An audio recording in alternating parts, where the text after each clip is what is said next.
በስመ አብ ወወልድ ወመንፈስ ቅዱስ አሐዱ አምላክ አሜን።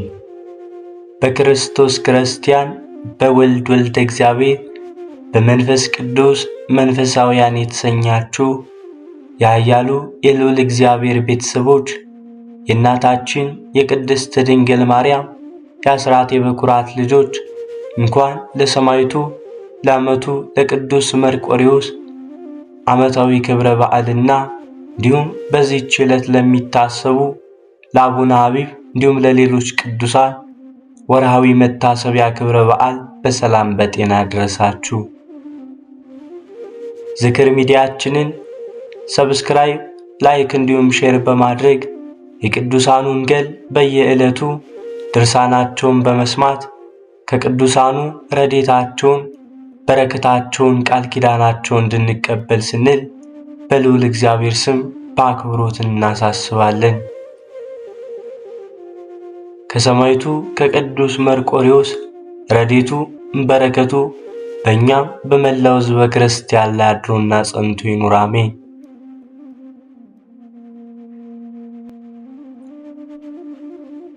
አንድ አምላክ በሚሆን በአብ በወልድ በመንፈስ ቅዱስ ስም ኅዳር 25 በዚች ቀን የስሙ ትርጓሜ መርቆሬዎስ የሆነ ፕሉፓዴር በሰማዕትነት አረፈ።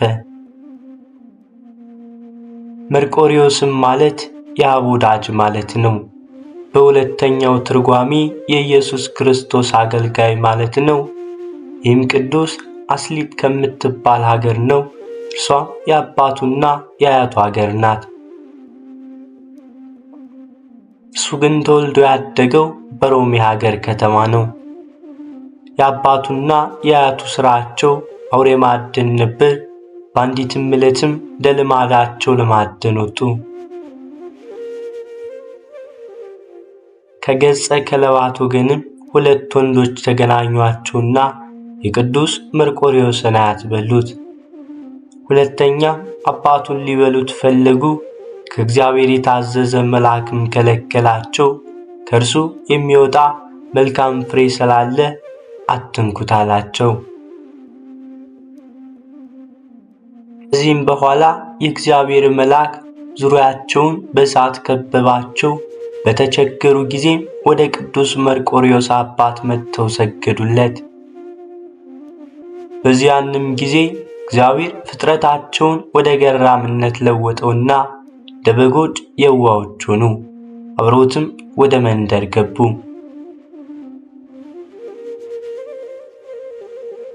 ከዚህም በኋላ ቅዱስ መርቆሬዎስ በተወለደ ጊዜ ስሙ ፕሉፓዴር ብለው ጠሩት።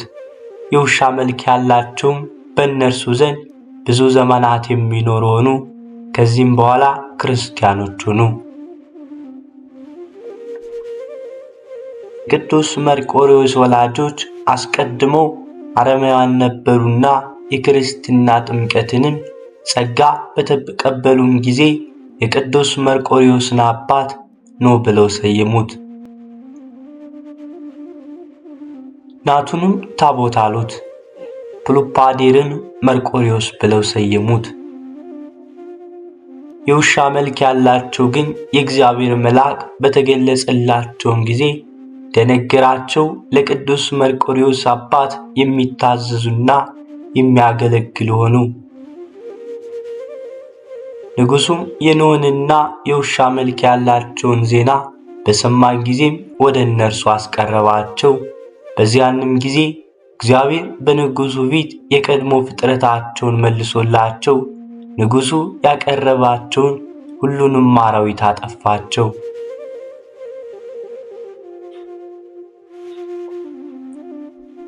ንጉሡም ይህን ባየ ጊዜ እጅግ ፈራ።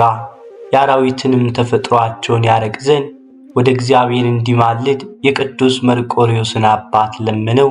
እርሱም በለመነ ጊዜ ክብር ይግባውና ጌታችን መድኃኒታችን ኢየሱስ ክርስቶስ በተፈጥሯቸውን መልሶላቸው መልሰው ወደ ነበሩበት ገራሞች ሆኑ።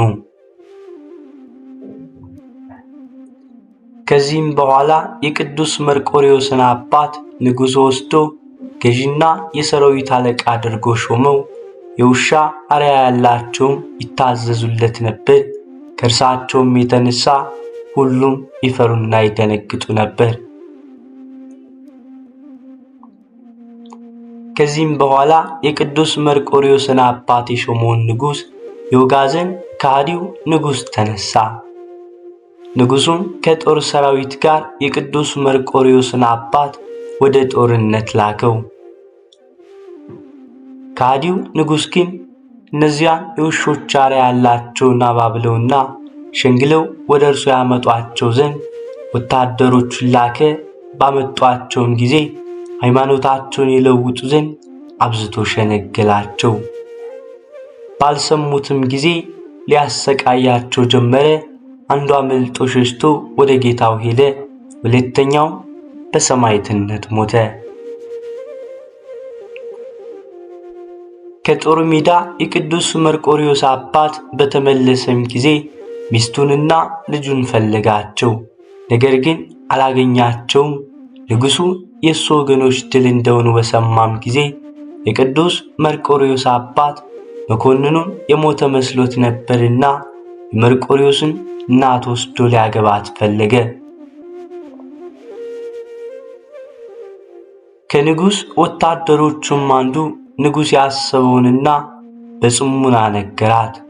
እርሷም ይህንን ወታደር ከሀገር ውስጥ በስውር ያወጣት ዘንድ ለመነችውና ከልጇ ከብፁዕ መርቆሬዎስ ጋር ወጥታ ወደ ሌላ ሀገር ሄደች። ንጉሡም እርሱ የሆነውን የመኮንኑንም የመርቆሬዎስን አባት ሚስቱን ለማግባት ማሰቡን እንዳይነግሩት አዘዘ። የውሻ መልኮች ያላቸው ከእነርሱ ጋር እንዳሉ የተቆጣም እንደሆነ እንደሚያመጣቸውና ሀገሮችን ያጠፋሉ ብሎ ይጠራጠራልና፣ ስለዚህ እጅግም ፈጽሞ ይፈራዋል። ከዚህም በኋላ ደግሞ በንጉሡ ላይ ጦርነት ተነሳ። የቅዱስ መርቆሬዎስም አባት ወደ ጦርነቱ ወጣ። በእግዚአብሔርም ፈቃድ ይዘው ማረኩት። ወደ ሮሜውም ንጉሥ አቀረቡት። ንጉሡም ክርስቲያን ነበርና የተማረከው መኮንን ክርስቲያን መሆኑን ባወቀም ጊዜ ሊገድለውም በክብር አኖረው እንጂ። እጅግም ወደደውና ከጥቂት ቀኖች በኋላ በመርዶሳውያን አገሮች ሁሉ ላይ ገዥ አድርጎ ሾመው። ክብር ይግባውና በጌታችን ኢየሱስ ክርስቶስ ስም ፈቃድ ሚስቱና ልጁ መርቆሬዎስ ወዳሉበት አገር ደረሰ። ሚስቱም በቤተ ክርስቲያን ደጃፍ ባየችውም ጊዜ ባሏ እንደሆነ አወቀች። እርሱ ግን አላወቃትም ነበር። በአንዲትም ዕለት እርሱና ጭፍሮቹ ከእንግዳ ማረፊያ ቤት በወጡም ጊዜ ልጇን መርቆሬዎስን ወስዳ ያማሩ ልብሶችን አልብሳ ሄዶ ከመኮንኑ ፈረስ ላይ እንዲቀመጥ አዘዘችው። እርሱም አባቱ ነው። በተቀመጠኝ ጊዜም ጭፍሮች ይዘው ወደ መኮንኑ ፊት አቀረቡት። መኮንኑም ልጁ እንደሆነ አላወቀምና በእርሱም ላይ ተቆጣ። የመርቆሬዎስም እናት መጥታ ጌታዬ ሆይ እኛ መጻተኞች ነን፣ አንተ መጻተኛ እንደሆንክ ባወቅኩም ጊዜ ልጅ ሆኖ ልጄ ከአንተ ጋር እንዲሆን አሰብኩ አለችው። እርሱም ጠይቃት፣ እንደተደሰተችም መረመራት። እርሷም ሚስቱ እንደሆነች ነገረችው። በዚያችም ጊዜ አወቃት። ልጁ መርቆሬዎስንም አወቀው። እጅግም ደስ ብሏቸው እግዚአብሔርን አመሰገኑት። ያንን የእንግዳ ማረፊያ ቤት ቤተ ክርስቲያን አደረጉት። እግዚአብሔርንም እያመሰገኑ በአንድነት ኖሩ። ከዚህም በኋላ አባቱና እናቱ በሞቱም ጊዜ ንጉሡ ቅዱስ መርቆሬዎስን ወስዶ በአባቱ ፈንታ በመርዶሳውያን አገር ላይ ሾመው። ቅዱስ መርቆሬዎስም መኮንንነትን በተሾመም ጊዜ ያ ገጸ ከልብ ከእርሱ ጋር ነበር። ወደ ጦርነትም አብሮት የሚወጣ ሆነ። ለመዋጋትም በሚሻም ጊዜ በቀድሞ የአራዊት ተፈጥሮውን እግዚአብሔር ይመልስለት ነበር። ማንም ሊቋቋሙ የሚችል ኃይልም ከቶ የለም። ለቅዱስ መርቆሬዎስም ታላቅ የድል አድራጊነት ኃይል ተሰጠው። ዜናውንም በአገሩ ቦታ ሁሉ ተሰማ። ከቤተ ክርስቲያን መንግሥት ሰዎችም ከፍ ከፍ አለ። እንዲህም ሆነ። ያን ጊዜ በዚያን ወራት በሮሜ ሀገር ጣዖትን የሚያመልክ ዳኪዎስ የሚባል ንጉሥ አለ። ጠላቶቹም የበርበር ሰዎች ተነሱበት። እርሱም ከእርሳቸው ጋር ሊዋጋ ሰራዊቱን ሰብስቦ ወጣ። እነርሱ ግን እንደ ባሕር አሸዋ ብዙ ነበሩ። ብዛታቸውንም ባየ ጊዜ ደንግጦ እጅግ ፈራ። ቅዱስ መርቆሬዎስም እግዚአብሔር ያጠፋቸው ዘንድ በእጃችንም አሳልፎ ሊሰጣቸው አለውና አትፍራ አለው። ከዚህም በኋላ ቅዱስ መርቆሬዎስ የእግዚአብሔርን መልአክ በውጊያ ውስጥ አየው። የተሳለ ሰይፍም በእጁ ውስጥ አለ። ያችንም ሰይፍ የሰጠውና እንዲህም አለው፣ ጠላቶችን ድል ባደረግክም ጊዜ ፈጣሪ እግዚአብሔርን አስበው። ጠላቶቹንም ድል አድርጎ በሰላም ተመለሰ። መልአኩም ዳግመኛ ተገልጦለት ለምን የፈጣሪን የእግዚአብሔርን ስም መጥራት ረሳለው? ጦርነቱም ከተፈጸመም በኋላ ንጉሥ ዳኪዎስ ለጣዖታቱ ዕጣን በማሳረግ በዓልን ሊያደርግ ወደደ። ቅዱስ መርቆሬዎስም ለበዓል ማክበር አብሮት አልወጣም፣ ወደ ቤቱም ሄደ እንጂ። ሰዎችም ቅዱስ መርቆሬዎስ እንዳልመጣና ዕጣን በማሳረግም እንዳልተባበረ አስረዱት። በዚያንም ጊዜ ንጉሥ መልእክተኞችን ልኮ ቅዱስ መርቆሬዎስን ወደ እርሱ አስመጣው። በመዘግየቱም አድንቆ ለአማልክት ዕጣን ለማሳረግ ከኔ ጋር ያልመጣ የኔን ፍቅር እንዴት ተውካለው? በዚያንም ጊዜ ትጥቁንና ልብሱን ወረወረለትና ንጉሡን እንዲህ አለው፣ እኔ ክብር ይግባውና የጌታዬ ኢየሱስ ክርስቶስን አልክደውም፣ ለረከሱ ጣዖታትም አልሰግድም አለው። ንጉሥ ዳኪዎስም ይህንን በሰማ ጊዜ እጅግ ተቆጣ። እርጥብ በሆኑ የሽመል በትሮች እንዲደበድቡ ታዘዘ። ሁለተኛም ከላም ቆዳ በተሰራ ጅራፍ ይገርፉት ዘንድ አዘዘ። ንጉሥ እንዳዘዘህን ሁሉ አደረጉበት። በዚያችም ጊዜ የሀገር ሰዎች ስለ ቅዱስ መርቆሬዎስ እንዳይነሱበት ፈርቶ የቀጰዶቅያና የእስያ ክፍል ወደሆነች ወደ ቂሳርያ በብረት ማሰሪያ አስሮ ላከው። በዚያችም ጊዜ ሊያሰቃዩ ታዘዘ። ካሰቃዩትም በኋላ ንጉሥ ዳኪዎስ እንዳዘዘ ራሱን በሰይፍ ቆረጡትና ተጋድሎን ፈጽሞ በመንግሥተ ሰማያት የሕይወት አክሊልን ተቀበለ። የማይጠፋ ሰማያዊ አክሊልንም ተቀዳጅቶ ወደ ዘላለም ሕይወት ከገባም በኋላ በዓለም ሁሉ አብያተ ክርስቲያናት ታነጹለት። እግዚአብሔርም ታላላቆች የሆኑ ድንቆችን ታምራትን በውስጣቸው ገለጸ።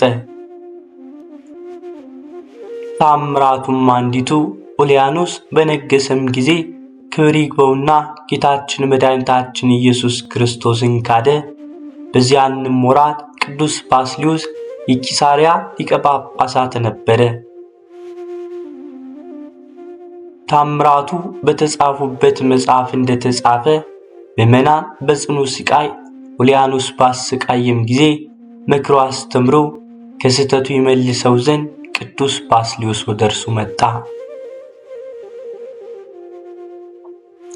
ኡልያኖስም ቅዱስ ባስልዮስም ባየውም ጊዜ ክብር ይግባውና ጌታችንን ሰደበ። ቅዱስ ባስልዮስንም አሰረው። በዚያን በእስር ቤትም የቅዱስ መርቆሬዎስን ስዕል አይቶ በፊቱ ቅዱስ ባስልዮስ ጸለየ። ስዕሉም ከቦታው ታጣ። ያን ጊዜም ወደ ኡልያኖስ ሄዷልና በጦርነቱም ወግቶ ገደለውና ወዲያውኑ ወደ ቦታው ተመለሰ። ከጦሩም አንደበት ደም ይንጠፈጠፍ ነበር። ቅዱስ ባስልዮስም ከሃዲው ኡልያኖስን እንደገደለው አውቆ እንዲህ ብሎ ተናገረ። የክርስቶስ ምስክር ሆይ የእውነት ጸር የሆነ ኡልያኖስን ገደልከውን? ያን ጊዜ አሁን እንደሚል ስዕሉ ራሱን ዘንበል አደረገ። ቅዱስ ባስልዮስም ደስ ብሎት እግዚአብሔርን አመሰገነ። የዚህም የቅዱስ መርቆሬዎስ ሌላው ተአምር ከምስር አገር ከመሳፍንት ወገን የሆነ አንድ የእስላም ወጣት ነበረ። ኢስላሞችንም ሕጋቸውንና መጻሕፍታቸውን ተምሯል። በአንዲትም ዕለት ወደ ባሕር ዳርቻ በመንገድ አልፎ ሲሄድ አንድ የተፈረደበትን ሰው አገኘ። አስቀድሞ እስላም የነበረ አሁን የክርስትና ጥምቀትን የተጠመቀ የንጉሥ ጭፍሮችም ይዘውታል። ሊያቃጥሉትም ጉድጓድም ሰው በውስጡ ታላላቅ እሳት አንድደው አዘጋጅተውለታል። ብዙዎች ሰዎችም ሲቃጠል ለማየት ተሰብስበውም ነበር። ያም የመስፍን ልጅ ወጣት እስላም ወደ ተፈረደበት ሰው ቀረብ ብሎ አንተ ከሃዲ ሰው ወደ ሲኦል ለመግባት ለምን ትሮጣለህ?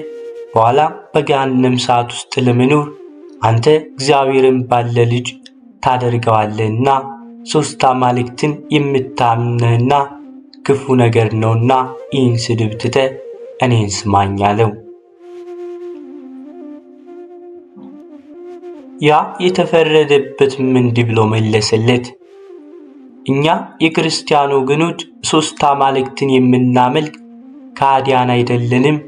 አንድ አምላክን እናመልካለን እንጂ ይኸውም አብ ወልድ መንፈስ ቅዱስ ነው። ወልድ ከአባቱ ከእግዚአብሔር ልዩ አይደለም፣ የራሱ የቃሉ ነው እንጂ። መንፈስ ቅዱስም ሕይወቱ ነው። የሃይማኖታችን ምስጢር ካንተ የተሰወረ ድንቅ ነው። ዛሬ ላንተ ልብ ጨለማ ነው፣ በውስጡ የሃይማኖት ብርሃን አልበራም። በኋላ ግን ልብ በርቶ እንዲህ እኔ ስለ ክርስቶስ ስም በመጋደል መከራውን ትቀበላለህ። ያም ወጣት እስላም በሰማውም ጊዜ እጅግ ፈጽሞ ተቆጣ። ጫማውንም ከእግሮቹ አውልቆ አፉን ፊቱንና ራሱን ጸፋው። ይህ የምትለው ከኔ ዘንድ አይደረግም እያለ አብዝቶ አሰቃየው። የተከበረው ሰማዕትም ይህን ያልኩህን አስበህ የምትጸጸትበትም ጊዜ አላለው። በዚያንም ጊዜ ራሱን በሰይፍ ቆርጠው ሥጋውን ከእሳት ማንደጃ ውስጥ ጨመሩ። ከዚህም በኋላ እሳቱ ከፍ ከፍ ብሎ እንደ ታላቅ አጥር ሆነ። የንጉሥም ወታደሮች እየጠበቁት 3 ቀን ኖረ። ከዚህም በኋላ ከቶ እሳት ምንም ሳይነካው እንደተፈተነ ወርቅ ሆኖ ሥጋውን አገኙት። ይህንንም ለንጉሥ ነገሩት። እርሱም እንዲቀብሩ ታዘዘ። ያ ወጣት እስላም ግን እያዘነ ወደ ቤቱ ገባ። እርሱ ክርስቲያን እንደሚሆን ስለተናገረው ከሐዘኑ ብዛት የተነሳ የማይበላና የማይጠጣ ሆነ። እናቱና ወንድሞቹም ወደ እርሱ ተሰብስበው የማትበላው የማትጠጣው በአንተ ላይ የደረሰ ምንድን ነው አሉት። ክብር ይግባውና ለጌታችን ኢየሱስ ክርስቶስ ምስክር የሆነው የተናገረውን ነገራቸው። እነርሱም የአሳች የተናገረውን ተው፣ በልብ አታስበው እያሉ አጽናኑት። እርሱ ግን ከቶ ምንም አልተጽናናም። በዚያችም ወራት ወደ ሐሰተኛ ነቢያቸው መቃብር ለመሄድ የሚሹ ሰዎችን አይቶ ከእርሳቸው ጋር መሄድ እፈልጋለሁ ብሎ ለአባቱ ነገረው። አባቱም እጅግ ደስ ብሎት የሚበቃውን ያክል የወርቅ ዲናር ሰጠው። ለወዳጁም አደራ ብሎ ሰጠውና አብሮትም ሄደ። በሌሊትም ሲጓዙ እነሆ ብርሃን የለበሰ አረጋዊ መነኮስ ተገለጸለት። በፊቱም ቆሞ ትድን ዘንድ ና ተከተለኝ አለው። እንዲሁም ሁለተኛና ሦስተኛ ጊዜም ተገልጦ ተናገረው። በደረሱም ጊዜ ሥራቸውን ፈጽመው ወደ አገራቸው ተመለሱ። 7 ቀንም ያክል ተጓዙ። እነርሱም በሌሊት ሲጓዙ ስለ ሥጋዊ ግዳጅ ያ ወጣት ከገመል ላይ ወርዶ ለመጸዳዳት ዘወር አለ። ባልንጀሮቹም በበረሃ ውስጥ ትተውት ሄዱ። ከእርሳቸው ጋር የሚጓዝ መስሏቸዋልና በተነሳም ጊዜም ተቅበዘበዘ። ወዴት እንደሚሄድ አላወቀምና አራዊትም እንዳይበሉት ፈርቶ ደነገጠ። በዚያንም ጊዜ በምስር አገር በአባቱ ቤት አቅራቢያ ያለች የሰማይ የቅዱስ መርቆሬዎስን ቤተ ክርስቲያን አስታውሶ በልቡ እንዲህ አለ። ሰዎች ሁሉ በእርሷ ዘንድ እየተሳሉ ይፈጸምላቸዋል። በዚያንም ጊዜ ክርስቶስ ምስክር መርቆሬዎስ ሆይ በዚህ በረሃ ካሉ አራዊት አፍ በዛሬዋ በሌሊት ካዳንከኝና ያለ ጥፋት ካወጣኸኝ እኔ ክርስቲያን እሆናለሁ ብሎም ተሳለ። ወዲያውኑ መልአኩ የሚያምር ጎልማሳ የከበረ የለበሰና የወርቅ መታጠቂያ በወገቡ የታጠቀ በፈረስ ተቀምጦ ወደ እርሱ መጣና አንተ ከወዴት ነህ? እንዴት በዚህ በረሃ ውስጥ ጠፋህ? አለው። ወጣቱም ስለ ሥጋ ግዳጅ ከግመል ላይ ወረድኩ፣ ባልንጀሮችም ትተውኝ ሄዱ አለው።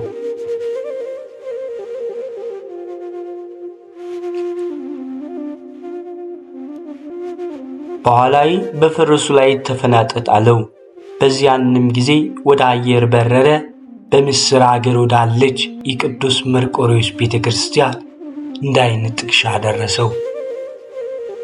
እንደተዘጋች ከውስጧም አስገባው። ከፈረሱም ላይ ወርዶ በዚያ ቆመው ወደ መጋረጃ ውስጥም ገብቶ ከእርሱም ተሰወረ። የቤተ ክርስቲያኑም መጋቢ በሌሊት በመጣም ጊዜ ቤተ ክርስቲያኒቱን ከፍቶ ሲገባ ይህ ድንቅ ወጣት ከመካከል ቆሞ አገኘው። ደንግጦም ሊጮህ ፈለገ። ጠቀሰውና ወደ እኔ ዝም ብለን አለው። ወደ እርሱም ሲቀርብ ይህች ቦታ የማን ናት አለው። የቤተ ክርስቲያኒቱ መጋቢም ይህች በምስር አገር ያለች የቅዱስ መርቆሬዎስ ቤተ ክርስቲያን ናት። አንተን ግን ልቡ እንደጠፋ ሰው ስትናገር አያለሁ። ከዚህም ምን አመጣ? አሁንም ንገረኝ አለው። ወጣቱም እንዲህ ብሎ መለሰለት፣ ልቤ እንዴት አይጥፋ? እኔ በዛሬው ሌሊት በገሌ በረሃ ሳለሁ ፈረስ ላይ የተቀመጠ ሰው ተገለጠልኝና ከኋላው በፈረሱ አፈናጠጠኝ፣ ከዚህም አድርሶ ተወኝ አለው። መጋቢውን የዚህችን በረሃ ስም በሰማም ጊዜ አደነቀ። እንዲህም አለው፣ ልብ ጠፍቷል ማለቴ መልካም የተናገርኩ አይደለምን? የምትናገረውን አታውቅምና የዚያ በረሃ መጠኑ የ22 ቀን ጉዞ የሚያስጉዝ ስለሆነ በእርግጥ አንተ ወንበዴ ነህ።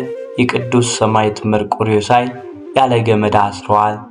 እርሱ የዚህን ዓለም ክብር ንቆ የተወ ክብር ይግባውና ስለ ክርስቶስ ደም ከሃዲዎች ጽኑ ስቃይ አሰቃይተው የገደሉት ክርስቶስም በመንግሥት ውስጥ የተቀበለው በቦታዎች ሁሉ አብያተ ክርስቲያናት ታነጹለት፣ በውስጣቸውም እግዚአብሔርን ያመሰግኑታል። እርሱ መርቆሬዎስ ለተማጸነበት ሁሉ ይማልዳልና ድንቆች የሆኑ ታላላቅ ታምራትን ያደርጋልና። ያም ወጣት መጋቢውን መልኩ እንዴት ነው ብሎ ምን ይመስላል አለው። መጋቢውም አካሉ አንተን ይመስላል አለው። ይህንን ብሎ ስዕሉን ወስዶ ገልጦ አሳየው። ወጣቱም በገሌ በረሃ የታየኝ በእውነት ይህ ነው፣ በፈረሱ ላይ አፈናጦ ወደዚህ ያደረሰኝ ይህ ነው። እነሆ ታጥቋት በወገቡ ላይ ያየኋት የወርቅ መታጠቂያዎች ናት። ስማኝ ልንገርህ፣ እኔ በዚህች አገር መስፍን የሆነ እስላም የሆንኩ ሰው ነኝ። ክርስቲያንም ለመሆን ይህች ምልክት ትበቃኛለች። አሁንም በቦታው ውስጥ ሰውረኝ፣ ለማንም ስራዬን አትግለጥ። የክርስትና ትምህርትን አስተምሮ እግዚአብሔርን መንገድ የሚመራኝ አምጣልኝ አለው። እርሱም ያለውን ሁሉ አደረገለትና የክርስትና ጥምቀትን አጠመቀው። ከዚህም በኋላ ወደ ነቢያቸው መቃብር የሄዱ እነዚያ እስላሞች በአንድ ወራቸው ደረሱ። ዘመዶቻቸውም ሊቀበሏቸው ወጡ። ይህን ወጣት የመስፍን ልጅ ግን አላገኙትም። አባቱም ማደሪያ ያስጠበቀውን ወዳጁን በጠየቀው ጊዜ እርሱም በበረሃ ውስጥ ቀርቶ እንደጠፋ እያለቀሰ ነገረው። አባቱም በሰማ ጊዜ ልብሱን ቀዶ ማቁን ነስንሶ አለቀሰ። እንዲሁም ቤተሰቦቹም ሁሉ 40 ቀኖች ያክል አለቀሱለት። ከዚህም በኋላ በጠዋት ከቤተ ክርስቲያን ሲወጣ ይህን ክርስቲያን የሆነውን ወጣት አንድ እስላም አየው። ወደ ወላጆቹም ሄዶ እንዲህ ብሎ ነገራቸው። ልጃችሁ በበረሃ ውስጥ የሞተ ከሆነ በመርቆሪዎስ ቤተ ክርስቲያን ደጅ አየሁት። እርሱም ባልመሰለኝ ነበር። እስቲ ሂዳችሁ አረጋግጡ። በሰሙም ጊዜ በስውር ሄደው ፈለጉት። አግኝተውም ይዘው ወሰዱት። እንዲህም አሉት፣ በወገኖቻችን መካከል ልታሳፍር ይህን የሠራው ምንድን ነው አሉት። እርሱም እኔ በሕያው እግዚአብሔር ልጅ በጌታዬና በፈጣሪ ኢየሱስ ክርስቶስ የማምን ክርስቲያን ነኝ ብሎ መለሰላቸው። ይህንንም ሲል ታላቅ ስቃይን አሰቃይተው ከጨለመ ጉድጓድ ውስጥ ጣሉት። ሽንታቸውን በላይ ላይ እየደፉ የቤት ጠራጊም እያፈሰሱበት ያለ መብልና ያለ መጠጥ በዚያ 7 ቀንና ሌሊት ኖረ። እናቱ ግን ቀንም ሌሊትም በላዩ የምታለቅስ ሆነች። ከልቅሷም ብዛት የተነሳ ጉድጓድ አውጥተው እኛ ወደማናየው ቦታ ሂዳሉት። ወዲያውኑ ወደ አስቄጥስ ገዳም ሂዶ በዚያ እያገለገለና እየተጋደለ 2 ዓመት ኖረ። ከዚህም በኋላ በላዩ የትዕቢት ጸጋ ያደረበት አንድ መነኩስ ወደ ምስር ከተማ ሄደ። ሃይማኖትን ከምትገልጥ በቀር በዚህ መኖር ለአንተ አይጠቅምም አለው። ወዲያውኑ ተነስቶ ወደ ምስር ከተማ ሄደ። አባቱም ባየውም ጊዜ ሐኪም ወደሚባል ንጉሥ ወስዶ ይህ ልጃችን ነበር፣ የእስልምና ሃይማኖትን ትቶ ወደ ክርስቲያን ሃይማኖት ገብቷል አለው። ንጉሡም ስላንተ የሚናገሩት እውነት ነውን አለው። እርሱም በበረሃ ውስጥ ሳለ በሌሊት ቅዱስ መርቆሪዎስ እንደተገለጠለትና ከእርሱ ጋር በፈረስ እንዳስቀመጠው በምስር አገር ወዳለች ቤተ ክርስቲያኑም የ22 ቀን መንገድ እንደ ዓይን ጥቅሻ አድርሶ ከውስጧ እንዳስገባው ስዕሉንም አይቶ ያመጣው እርሱ መሆኑን እንደተረዳ ለንጉሡም ነገረው። ንጉሡም በሰማም ጊዜ እጅግ አደነቀ። ታላቅ ፍርሃትም አደረበት። ባደርግልህ ዘንድ የምትሻውን ለምነኝ አለው። እርሱም በቅዱስ መርቆሪዎስ ስም ዳግመኛ በመላእክት አለቃ በቅዱስ ሚካኤል ስም ቤተ ክርስቲያን እንድሠራ ታዝልኝ ዘንድ እሻለሁ አለው። ንጉሡም በአስቸኳይ እንዲታነጹለት አዘዘ። በውስጣቸውም ታላላቅ የሆኑ ድንቆች ታምራቶችም ተገለጡ። እርሱም አበምኔት ሆኖ ወደ እርሱ ብዙዎች መነኮሳት ተሰበሰቡ። 2 ድርሳናትንም ደረሰ። ከሃዲያንንም አስተምሮ ወደ ቀናች ሃይማኖት መለሳቸው። እግዚአብሔርንም አገልግሎ በሰላም አረፈ። ለዚህም መነኮስ የክርስትና ጥምቀትን በተቀበለም ጊዜ ያወጡለት ስም ዮሐንስ ነው። ለእግዚአብሔር ምስጋና ይሁን። እኛንም በቅዱስ መርቆሪዎስ ጸሎት ይማረን፣ በረከቱም ከእኛ ጋር ትኑር ለዘላለሙ አሜን። ወስብሐት ለእግዚአብሔር።